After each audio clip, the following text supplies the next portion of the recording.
Howdy again, it's tubalcain and welcome to part 2 of a 3-part video on rebuilding the Empire Stirling engine. And by way of introduction here, I have built many Stirling engines over the years, and now they appear in many videos as well, but I know you didn't see those videos because nobody watched them. But here's a couple examples of engines that I made in 2 different sizes, the principle being the same, and those were all of my own design and made with castings and patterns that I made and so on. So you might find those in some of my older videos. So do a search on tubalcain Stirling engines and you might run across those. So continuing the rebuild here, I hope you're enjoying this, so let's get with it. Well, whoever heard of putting a tin can in a 3-jaw chuck? Well, that's exactly what I'm doing to center drill it. And it runs fairly true, but it's held in there, well, it wouldn't take much to knock it out, but since all the pressure is going this way, hopefully it'll force it against the face of the chuck.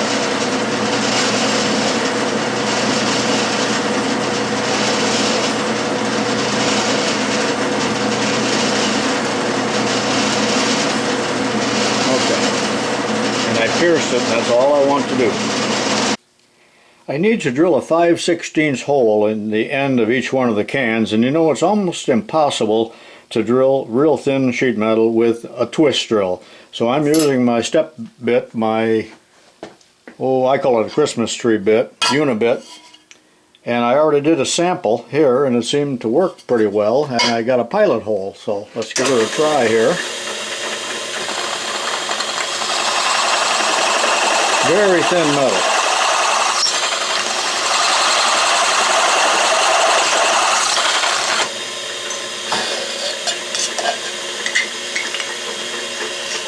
There it is. I've been working on the shaft off camera, and look what I did. Remember, I put the slot in there already. I turned it down to a 1/4 inch here, and it was already a 5/16 rod. I know I'm stumbling over my words, I'm trying to think here now. And that's a 5/16 fine thread. There's a little bit of a shoulder there, but I believe what I'm going to have to do, and the can's going to go on like this, is eventually make a little fitting on there that will form a shoulder, so that will back up the cans when I put the nut on it from the other side and compress the two together. This 1/4 inch rod out here, and I do not know the length, this piece will definitely not work. That's just to get my dimensions, but you can see that 1/4 inch pilot on the end there, and they show 2 nuts here, I think, will go into that, I'm going to call it a pilot bearing out there, so that's why I don't know how long it has to be. I'm still playing with dimensions.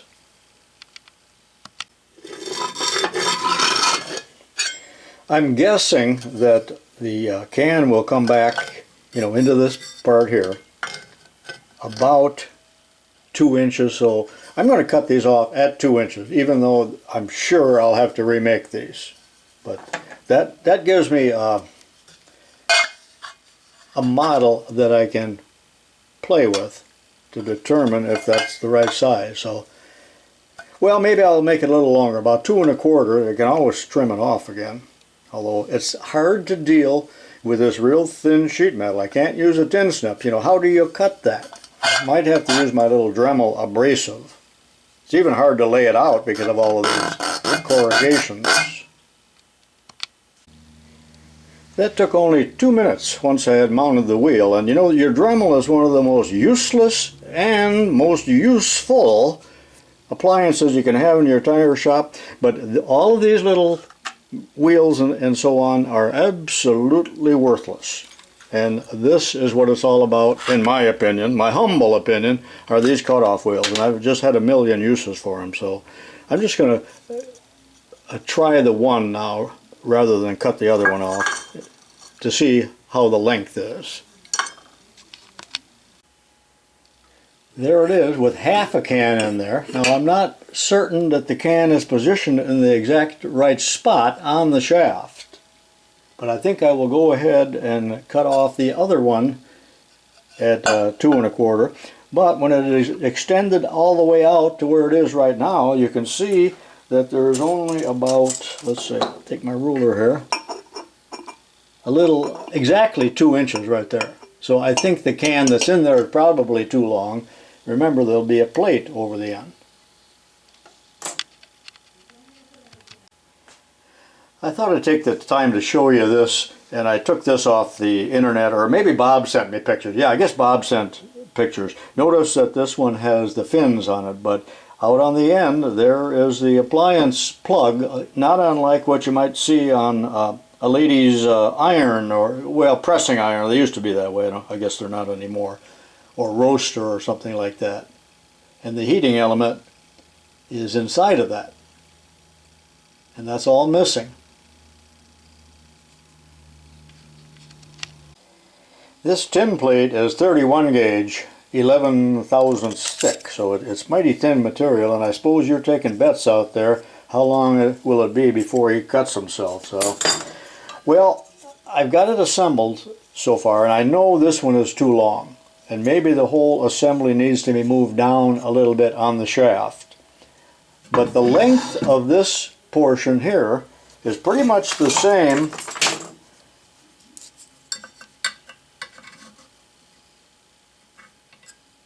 as, no, there's a 1/4 inch difference. So this cast iron portion is shorter. Now let me clarify another thing, that according to the patent drawings, what you see in the section view here between the two nuts is, well, it's quite a bit thicker than what we have, but it is meant to be insulated. That is, we don't want the heat transferred. Well, I'm not going to have room for that. Now the bottom of the cans are concave. I don't have a full can to show you here. So I needed, or I did, put a stack of washers between the two. There's 3 washers, or maybe it was 4, in between the two. Otherwise, as I tightened that nut, it would pull the sheet metal together. But I do have some asbestos, and in the final assembly I think I'll put asbestos sheet in there as an insulator, if I don't get arrested for that. Let me put this in and show you what I have so far. I'm probably telling you too much. This base is neat. It's cast iron. But the reason I'm showing you this, there are some feet on here, 4 feet, and they are some kind of rubber, but the rubber is as hard as a rock because it's 70 or more years old. The same as my arteries are hard. So, with the displacer in place,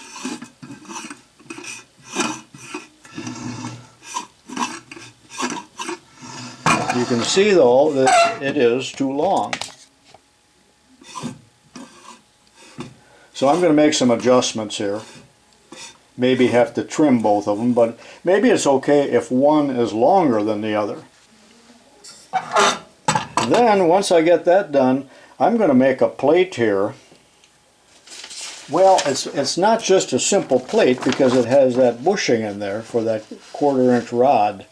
So it's actually kind of a complex piece, but I think I can build it in a different manner, but yet it would be nice to have it hollow like that so that I can use a flame, because remember I'm going to use an electric flame, or a alcohol or gas flame to start with rather than electric. And I have been in contact with Bob in San Diego, who gave that to me, and he's working on possibly making coils using mica and resistance wire, nichrome wire, so we'll see what happens on that. He's been very helpful, and I may do it like he's doing it, but my main objective and goal is just to get the thing running. I like to see them run, but unfortunately I quickly lose interest once I do get them running, so I'm going to quit for the day, and I'll see you tomorrow. It's been 3 or 4 days since I worked on that, and the reason is that I was pattern making, and I made this pattern, and I'm going to show you a few still pictures in the next clip not videos, but still pictures of various stages of making this. But it just takes so long to make a foundry pattern, especially when I only need one of. It just seems like a waste of time to me, and I hope I can make this work. But I just finished the casting, and I had to wait for warmer weather. It warmed up a little bit today. This is still a little bit warm. So I'll cut the gates off, clean that up a little bit, and it's ready to put in the lathe and start turning. And you can see that on this end here, and that is the end that's going to go inside. And then the flange here, which later on will be reduced to, oh shoot, 3/16 or something like that. But the reason I had to make it so thick is I needed something to hang on to in the chuck. Remember, everything's tapered on a foundry pattern, and that's what takes so much time. And the fillets, it's got to be smooth, and it withdrew very nicely. Alright, let me put those pictures on, and I'll be back in a few minutes with this in the lathe. And I won't show, again, all the steps, because really this is supposed to be a video about restoring this, not really machining and showing all the other steps, but I'm going to show a little bit of that.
Well, there it is so far. Notice that I've turned a step here, 3 inch in diameter, which will center it within this large bore. And remember, this chamber here is to heat it. There normally would be an electric coil in here. Guess who just joined me? My grandson Jordan. Say hi to the camera. Hello. Notice how deep and resonant his voice is now. And he's taller and heavier than I. What do you think, Jordan? Will it ever run? Yeah. Well, he's got more confidence than me right now. Well, notice that I put a boss in there, and I intend to drill and tap a hole 1/2 fine. That'd be 1/2 20, and then there will be a rod, something like this. That's 1/2 inch aluminum rod. Never mind that turn portion. It will thread into here, and then in turn have a 1/4 inch hole reamed in it that will serve the purpose of guiding this rod and keeping it centered in the bore, supporting it, because it's rather unrigid because it's supported so far back here. So that will keep it centered.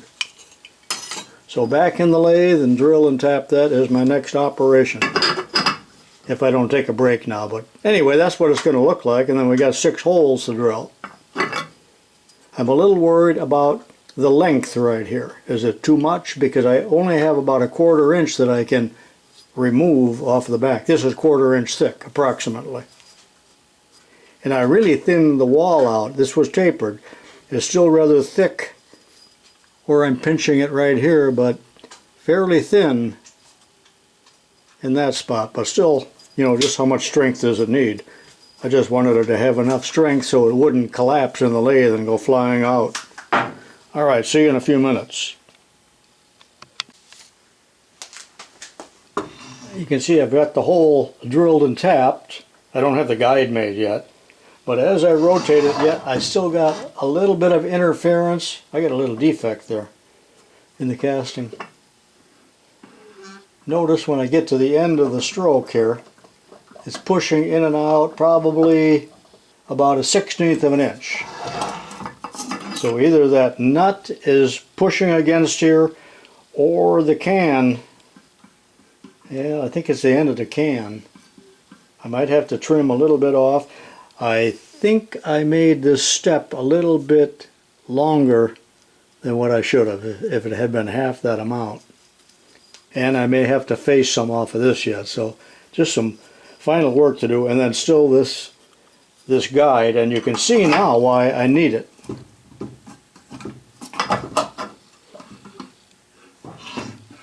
To support that rod. And that has to be a good fit. Not too sloppy, not too tight. And it has to be airtight. Both at the thread. This whole thing has to be airtight. And it will be a blind hole. Alright, I'm quitting for the day. I've had enough fun.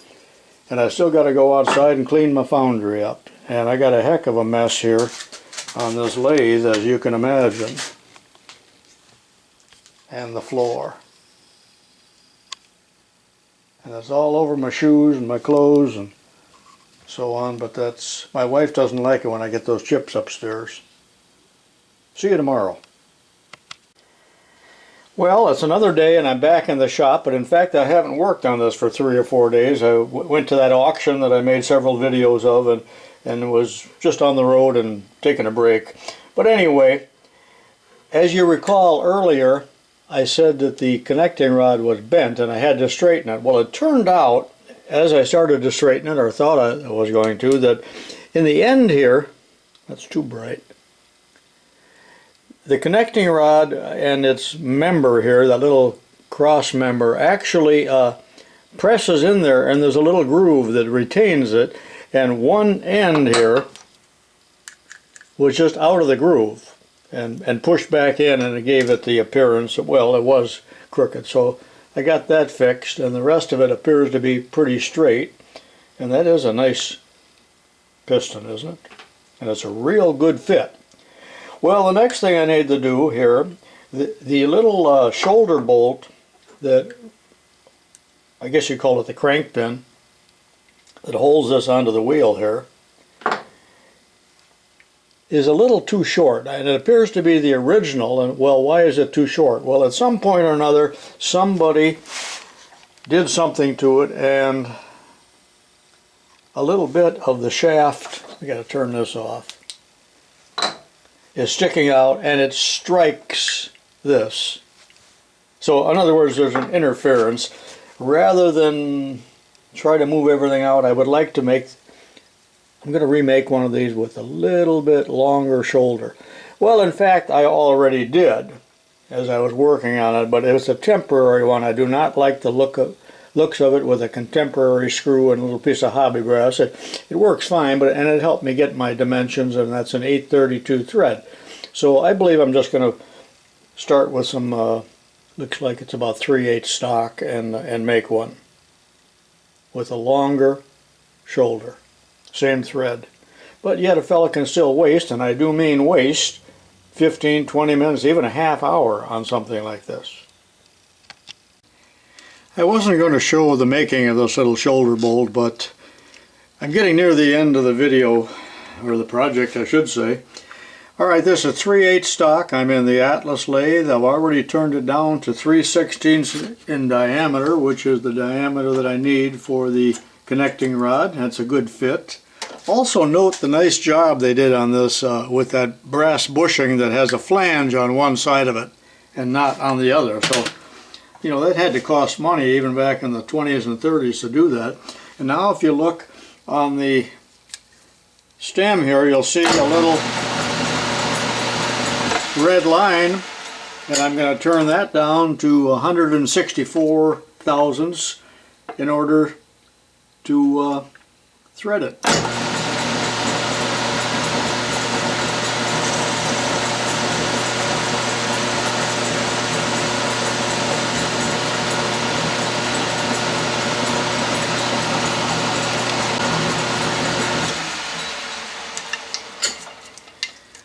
right. And I'm right on 164. A little chamfer on the end to get the die started.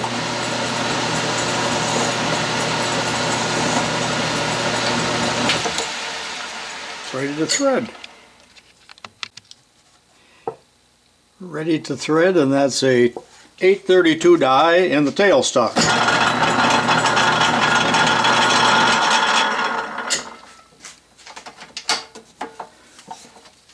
Back it off and I'm done. And now I cut it off to length, and I could have used a cutoff tool, but I'm going to use a saw.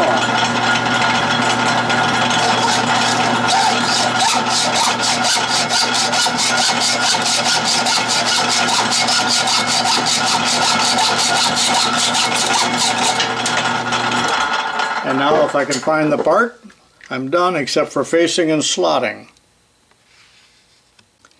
And now I'll face it off.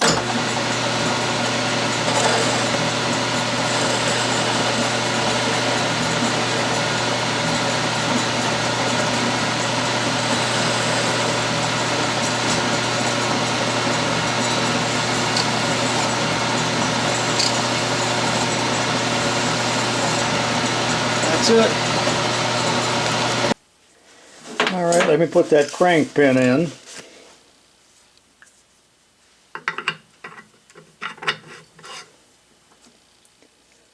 I still didn't put a slot in there, and I won't do that until I get the thing running, or if I get it running, because if I don't get it running, then I'm not even going to bother with some of those finishing operations, which are time consuming. Since there's no slot, I got to use the Bernard to snug it up, which grieves me, but... And there it goes. Put a drop of oil on there, and I may need some washers on the back side, but you see it clears the end of the shaft. However, if I push it all the way this way, it is striking the shaft. Alright, that's done.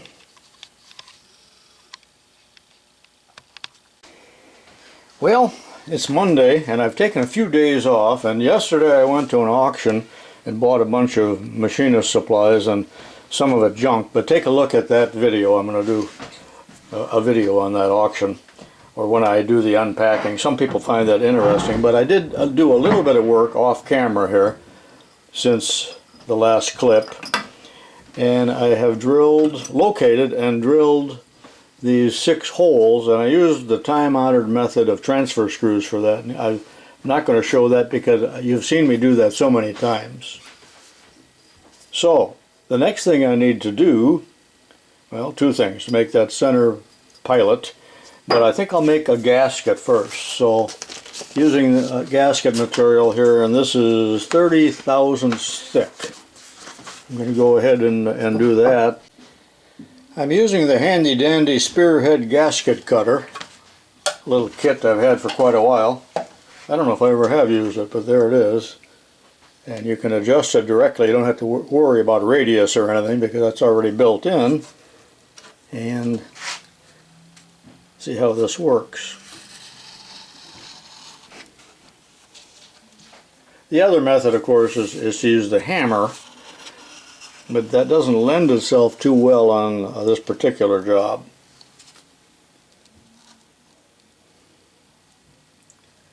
Why am I stuck there? I'm all the way through onto the cardboard.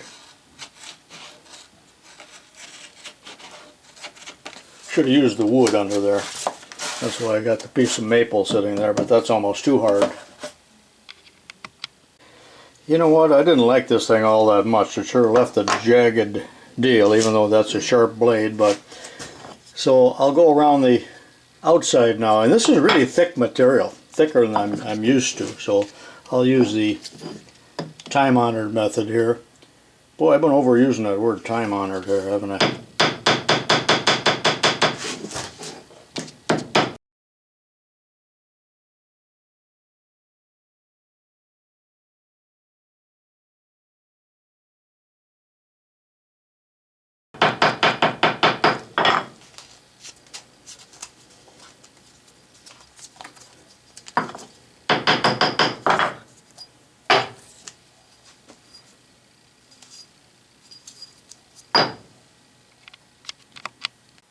Well, this is the conclusion to part 2 of the 3-part Empire engine rebuild.